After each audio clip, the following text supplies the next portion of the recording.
మణిద్వీపం. చుట్టూ అమృతసాగరం. సుధాజలది తరంగాలు మణిద్వీప ప్రాకారాలను అభిషేకిస్తుంటాయి. వజ్రవైడూర్య మణిరత్నాదులు కలిగిన తీరం అమ్మవారి శోభను తెలియచేస్తుంటుంది. మందార కుందాది పుష్పాల పరిమళాలు వీస్తుంటాయి. కల్పవృక్షాదుల ఫలాలు పరివశింపచేస్తాయి. వేదాంత గోష్ఠులు ఒకవైపు, వేణు వీణానాదులు మరోవైపు, మనోహర నాట్య విన్యాసాలు ఇంకోవైపు మణిద్వీప వైభవాన్ని ప్రకటిస్తుంటాయి.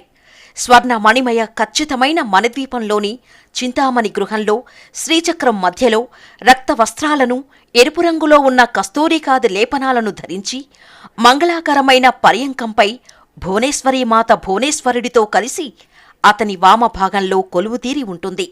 ఆవిడే ఆదిశక్తి. భువనేశ్వరిగా, త్రిపుర సుందరిగా కొలువుతీరిన అమ్మవారి పర్యంకానికి బ్రహ్మ, విష్ణు, రుద్రులు, ఈశ్వరుడు 4 కోళ్లుగా ఉంటారు. సదాశివుడు పలకరూప